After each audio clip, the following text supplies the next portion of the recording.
What's up, everyone? This is Mike coming to you live on another episode of One and Done with Zeke. How you doing, Zeke? Yo, I'm doing good. For today's episode, we're gonna ask an interesting question. Does Pack Fresh guarantee a 10? And by 10, we're talking about basically a high grade for whatever grading service you would use, whether it's a PSA 10, Beckett 10. Really, the whole idea behind this is, do we think that a Pack Fresh is just an automatic, for sure, way to to get that 10? So yeah, you want to Yeah, kick it I, off? Go yeah, for yeah. it. No, so there's two approaches to this. There's a short answer and a quick answer. The short answer is no. Thanks, guys. It was a great episode.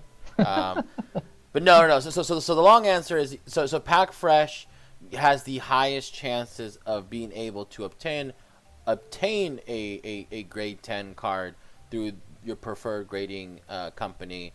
But on average, I would say across like without and obviously certain sets and certain games have some easier and some more definitely challenging. But generically, I would say the average pack fresh card is a 7 to an 8. That is what when you pull a pack fresh card, 9 times out of 10 you'll be pulling a grade 7 to 8 card, and people are like, well, that's how can that be? Well, the biggest thing about grading, just one factor alone that people don't ever realize is centering. Centering is something that plays a huge factor, more so with Beckett than PSA, but it still plays a significant factor with PSA. And that's just one category. Surface plays a huge factor. With Pokemon cards, the dark blue in the back is really easy to white. And what that and Pokemon collectors know exactly what I'm talking about. For people who don't collect Pokemon, basically the borders on the back are a different tone of blue, and because of that, they're actually more susceptible to peeling or scratching way easier. And the thing is, when you put it straight into a sleeve, it actually rubs on those edges and has a high chance of just peeling into like little white speckle, but it's actually just the blue completely peeling off. And that affects the surface category. So there's four main categories. There's surface, corners, edges, and centering. Using Beckett's platform, it's pretty universal. Beckett's more transparent on what they're looking for, and it's safe to say that PSA and other grading services that are to come are going to use the same kind of categories. So when you pull something out of a pack, you're getting something that is mint. And I would say that mint means usually a grade 8. Grade 8 is mint. You can have a lot of flaws. We've seen it with a lot of cards having like sometimes edges a little bent, sometimes corners a little creased. Again, the card's still in good condition. It's mint. It looks pretty. It's fine, but it's not perfect. What we would consider a 10 grade is something that has a. So I think you and I, Mike, talked about it with PSA. They're centering. They're 60-40, right? Or Yeah, yeah. I think for PSA, 60-40, and I think Beckett's 55-45. So I just think a so too. slightly more stricter guideline for centering. Yeah. Um, and we're talking by percentages, so like Yeah, so that's why I know Beckett's a little more strict on centering. I know PSA is a lot more. I want to say equally, if not a slightly more strict with corners and edges. Surface is kind of weird because both grading companies do. Well, I would say Beckett considers print lines a lot more than PSA does, because I've seen PSA 10 and PSA 9 cards with print lines. So it's kind of weird. I don't know. I mean, it's very rare to see a PSA with print lines, but it's there. It's not overly challenging to find, but definitely I've seen PSA 9s, and I know with Beckett a print line will immediately knock it down like a whole grade or two, just because it has a print line, as we've seen commonly. But there's been a couple of exceptions based on the grader and if how significant the print line is, and that's what goes into that pack fresh. It's like you can pull a pack fresh card and it'll have a print line, it'll have off centering, it'll have corners that may be just miscut, and that happens when the cards are cut by a machine.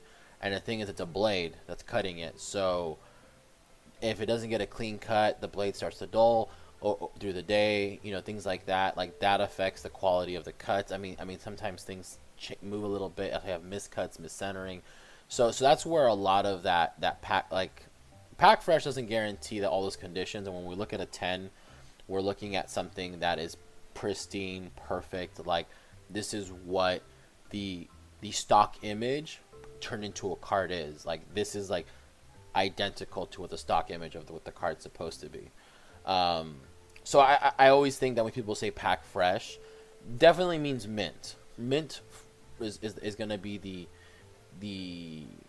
the idea of what it's pack fresh means, but 10 is nowhere where I would categorize a pack fresh card. I mean, off centering alone is so common. I think in Dragon Ball, off centering is a little bit more rare, but what's really common is surface area. So the back of the cards, um, it's been really common, especially with popular sets such as TOP and Assault of Saiyans, where the secrets and the signatures will have heavy speckle backs. So that whitening that I mentioned with Pokemon is actually really common in the backs of Dragon Ball cards. And then with Magic's even more difficult because the black is super sensitive on the black borders on the back. Yu-Gi-Oh is a little bit more challenging because the cards are smaller and their foiling is way thicker. So with Yu-Gi-Oh, I think the issue has always been dealing more with surface because the foiling is layered on in a way where it's like cut into it. And you can see this with certain rarities like ultimate rares and secret rares, and this is why we have misprints of like foiling on the wrong cards because of that. So I think pack fresh is an interesting term that I think a lot of players use when they're trying to advertise a card to a collector.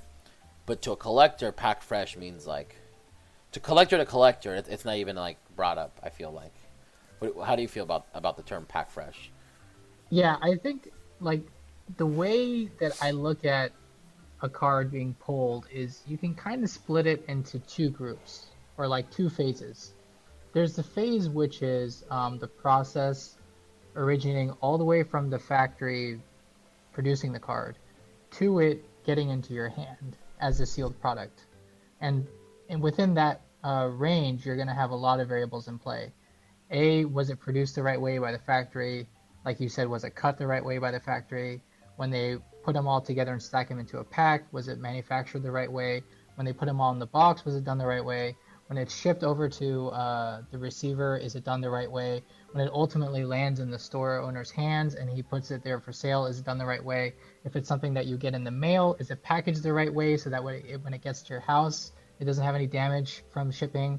Or if you're walking into the store, is there anything that goes wrong when you like buy it from the owner, like you drop it on your way to the car, whatever, right? So there's that part of it, which is everything up until the moment you open it, and then there's you opening it.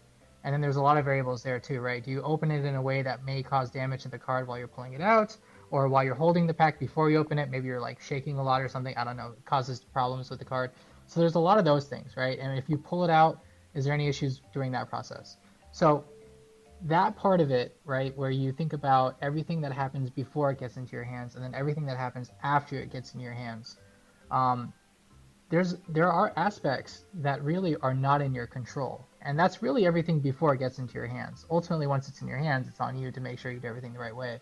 But if you imagine all of the things that I said that happen before it gets in your hands, since none of those things are really in your control, then by definition, just because you pull it from a pack doesn't mean you're going to get that 10, because there's things that could have happened before you pulled it that have already affected the card, so it's basically predetermined you're not going to get that 10. So that's why the guarantee is kind of like it's like a misnomer, right? It's like it's not really the case because there's so many variables in play. But if we're assuming that everything goes the right way, in terms of like printing it the right way, centering, handling the packaging, everything to get to your hands is done well, and then you pull it correctly without any problems. Let's say you use gloves to make sure your fingers aren't on the card. Let's say you open the pack, you tear it open the right way so the wrapper doesn't damage the card. If everything is done, then you're probably pretty much in a good place, and I'd say you're likely to get that 10, because that's really what a 10 means, is like the entire story of the card being created and you sleeving it was right. And then it really just it's on the grader to see that and give you a 10. So I mean, it can guarantee a 10 if everything goes right, but like you said, there's parts that may not go right, and no matter how how good of a job you do to, take care of that product, to open it the right way, doesn't mean anything because the factory could have messed it up in printing, could have been off center, could have had specs, could have had, print lines, or maybe the shop owner that you got it from, you know, Didn't damaged have. it somehow, or like it was shipped the wrong way when it was getting Mm-hmm. finished. Like there's so many variables. To get a 10, really, it means you're checking off all of those variables and everything went the right way. And if that does happen, then you're probably guaranteed that 10. Is it a perfect, like a black label where everything checks off 10? Could be, could not be. But like that's really what you have to consider is all of these different variables. And to me, pack fresh, really what it applies to is condition. That's really what it means. You're guaranteeing that because you pulled it yourself, that you're really talking about the condition of the card. Like it's unused and in theory it's undamaged. But pack fresh doesn't really mean anything about the quality of the print. And Correct. so that's the part that kind of leaves it out where you're probably not 100% going to get a 10 because, graders are going to notice things besides just condition that could hurt the overall grade. So That's pack also fresh, yeah, that actually introduces another variable is the variable of it coming to your hands in a PSA 10 condition. Let's just say PSA 10 because they're a little bit more gentle than Beckett in terms of. sure. But then it's the process of you then packaging it to send to PSA. Exactly. Yeah. That that Even then there's variables in play too, right? Like something can go wrong there. Maybe like the postman drops your box on the way to the PSA office, or like I don't know, something happens, or like right. they put And, another box on top of it. and I think there's a you don't know until you know kind of thing. Yeah, yeah, I know Yu-Gi-Oh players and Yu-Gi-Oh collectors know this to 100 degree. I don't know what it is about the Yu-Gi-Oh cardboard, but on the edges, Yu-Gi-Oh cards are infamous for getting discolored. They usually have that white. Like if you look at the card from the side, naturally it'll have that white line, just like all other cards do. But Yu-Gi-Oh cards, the way their cardboard is infamous for getting yellowing, discoloration, and a lot of that happens in between transactions of sleeves. This is where like wearing gloves is really important, especially with certain cardboards like Yu-Gi-Oh. Is that they so your skin has constant oil, and the thing is, you'd be surprised how sensitive those cards are. In some cases, where it'll soak in your literal hand oil and discolor the borders of the cards. It's much more. It's much less common with with Magic, Pokemon, and Dragon Ball. Yu-Gi-Oh! It's way more common, but it's not impossible. If a card's been handled a lot, that plays another factor into it. This is why gloves are recommended, because there's just so many variables between you getting the card and then you sending the card to get graded. I think that's kind of like the main point that we're trying to make here is like pack fresh definitely helps, but it doesn't guarantee it. And there's a lot of other variables you have to consider, which is why getting a 10 is not really meant to be something that's easy, because checking off all of those criterias, like it's hard. It's really really hard. Mm-hmm. So yeah. So all card games have these challenges where like I said, I think the biggest thing to take in is pack fresh just means the card has never been played. That Exactly.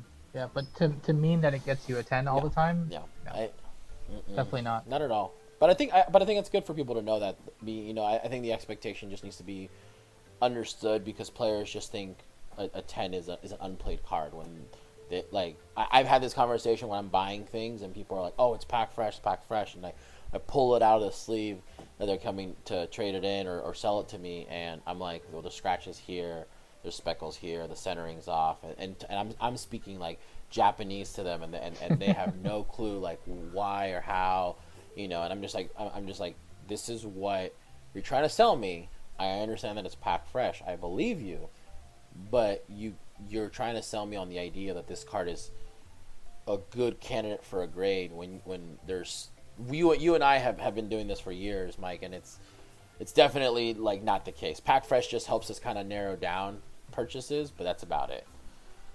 100%, yeah. Well, that's pretty much it. Thanks, Zeke, for your time, as always. This was Mm-hmm. definitely a fun topic. Very, very interesting to think about. Hope you guys enjoyed it. If you guys have any other ideas that you'd like us to talk about, please let us know.